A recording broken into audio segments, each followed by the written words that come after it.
அனைவருக்கும் வணக்கம். டிஆர்பி பிடிபிஆர்டி பற்றி இந்த பதிவில் பார்ப்போம். இப்போ 3192 பட்டதாரி ஆசிரியர்கள் பணியிடம் நியமனம் எப்பொழுது? இப்போ 2346 இடைநிலை ஆசிரியர்கள் நியமனம் இந்த மாதம் செய்யப்பட்டு 24ஆம் தேதி எல்லோருக்கும் பணி நியமன சான்றிதழ் வழங்கினாங்க. துணை முதலமைச்சர் கொடுத்தாரு. இப்போ பார்த்திங்கன்னா பிடிபிஆர்டி தான் முன்னாடி நடந்தது. அதுக்கு பிறகு தான் இடைநிலை ஆசிரியர் தேர்வு நடைபெற்றது. இதற்கான ஆன்சர் கீ வெளியிடப்பட்டு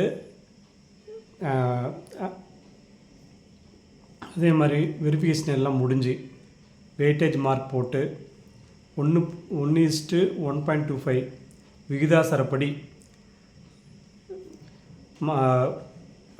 எல்லாமே அலாட்மெண்ட் பண்ணிவிட்டு மே 30, 31 அனைத்து ப்ராசஸும் முடிந்து விட்டதாக டிஆர்பி போர்டு சொன்னது. ஸோ ஜூன் ஜூலையில் பொதுவாக எப்பொழுதுமே ஜூனில் போஸ்டிங் அலாட் பண்ணுவாங்க. அதே மாதிரி ஜனவரியில் போடுவாங்கன்றது நான் பல வீடியோவில் உங்களுக்கு சொல்லியிருக்கேன். அதிகபட்சம் ஜூன் இல்லை அப்படின்னா ஜூலையில் கொடுத்தாகணும். அதுக்கு தகுந்த மாதிரி எல்லா வேலையும் நடந்தது. அது ஒரு கேஸ் ஒன்று இருக்குது அப்படின்றத அடிப்படையாக வச்சு இதை அப்படியே சைலண்ட்டாக வச்சுருக்காங்க. இப்போ இந்த கேஸ் எவ்வளோ பேர் போட்டிருக்காங்களோ அதுக்கான போஸ்டிங் மட்டும் ஒதுக்கி வச்சுட்டு மீதி கூட போடலாம். அதே மாதிரி அரசாங்கம் நினச்சா சரியான பதிலை கொடுத்து அந்த கேஸை எவ்வளோ சீக்கிரம் முடிக்கணுமோ முடிக்கலாம். ஹைகோர்ட்டில் முடிவு பெற்று சுப்ரீம் கோர்ட்டில் போய் ஃபைனல் ஆயிடுச்சு அப்படின்றது எல்லாருக்குமே தெரியும். பட் அது கடைசியாக என்ன முடிவு ஆனது அப்படின்றத இன்னும் தெளிவுபடுத்தாது இருக்காங்க. இப்போ இறுதியாக தற்காலிக தேர்வு பட்டியல் வெளியாகி அனைத்து துறைகளுக்கும் அனுப்பி வைக்கப்பட்டுள்ளது. சான்றிதழ் சரிபார்ப்பு முடிந்து 13 மாதங்கள் ஆகிறது. தற்காலிக தேர்வு பட்டியல் வெளிவந்து 11 மாதங்கள் ஆகிறது. இவ்வளோ நாள் ஒரு தேர்வு எழுதிட்டு வெற்றி பெற்றுட்டு ஒவ்வொருத்தரும் எப்போ போஸ்டிங்னு சொல்லி ஏக்கத்துடன் இருக்கிற அளவுக்கு இந்த டிஆர்பி போர்டோ கவர்மெண்ட்டோ செயல்பாடுகள் இருக்கிறது. 2011-12க்கு பிறகு இன்றைக்கி 2025, 26 வரப்போகுது.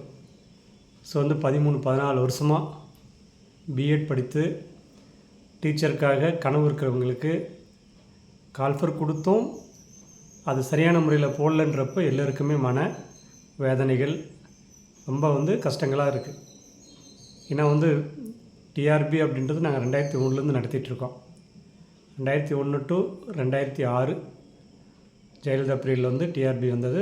அவங்க முடித்து கிளம்புறப்போ ஒரு ஜியோ பாஸ் பண்ணாங்க. 2007 கலைஞர் பீரியடு அப்பயும் அந்த ஒரு கால்ஃபர் அவர் விட்டார். அதுக்கடுத்து தான் 4 வருஷம் சீனியாரிட்டி போட்டார்.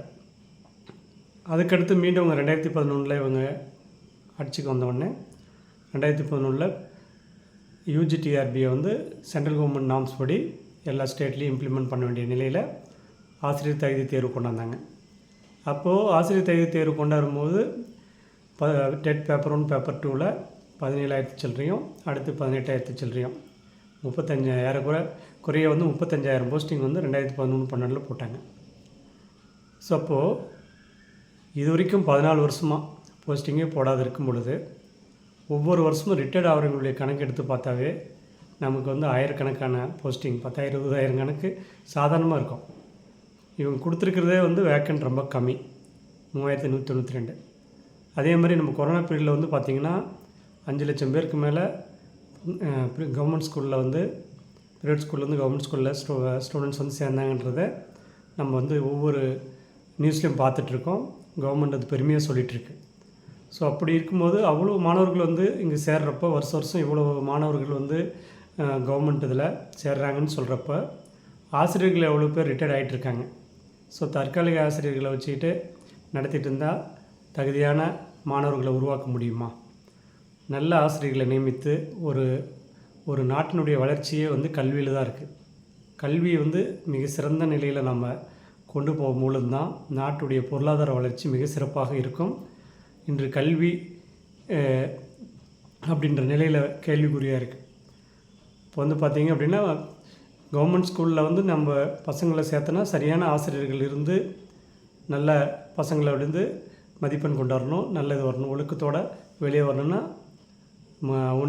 ஒரு 30 மாணவர்களுக்கு ஒரு ஆசிரியர்ன்ற விதத்தில் இப்போ எவ்வளோ பேர் இருக்காங்கன்றது கவர்மெண்ட்டுக்கு தெரியாதில்ல. ஸோ இவ்வளோ நாள் வந்து காலம் கடத்தியும் இதுக்கு மேலேயும் கடத்திட்டு இருக்க வேண்டியதில்லை அப்படின்றது நான் வந்து யூனிக் அகாடமியோட நிறுவனராகவும் இருக்கேன், அகில இந்திய தமிழ் சங்கத்தில் தலைவராக இருக்கேன். அது மட்டும் இல்லை, all India education consultant association பிரசிடெண்ட்டாகவும் இருக்கேன்.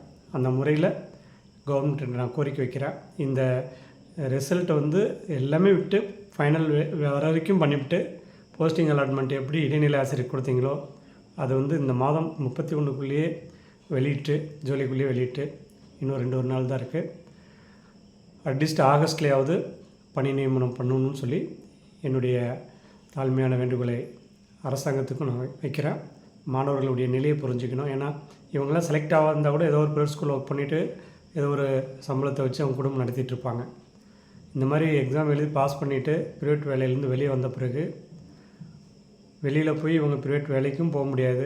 இந்த வேலை எப்போ போடுவாங்கன்னு இத்தனை மாதமாக எல்லாருமே வந்து வறுமையிலையும் கஷ்டத்துலேயும் மன உளைச்சல்லையும் இருக்கிறத வந்து கவர்மெண்ட் மனதில் கொண்டு உடனடியாக இந்த நியமனத்தை அரசு பள்ளிக்கல்வித்துறை இதுக்கான முடிவெடுத்து, ஏன்னா வந்து இன்றைக்கி நம்ம வந்து அடுத்து மீண்டும் ஆட்சிக்கு வரணும்னா இங்கே இருக்கிற டீச்சர்ஸுடைய மன உளைச்சல் எல்லாத்தையும் நிறுத்தணும். அதே மாதிரி ஒவ்வொருத்தருடைய கோரிக்கையும் நியாயமானதாக இருக்கும் பட்சத்தில் அதை கவர்மெண்ட் வந்து செவிசாக்கணும். அதுதான் ஒரு நல்ல ஆட்சிக்கு அர்த்தம். கண்டிப்பாக இந்த தீர்ப்பு சரியான தீர்ப்பாக இருக்கும்னு சொல்லி நினைக்கிறேன். நன்றி. அடுத்த ஒரு பதிவில் சந்திப்போம்.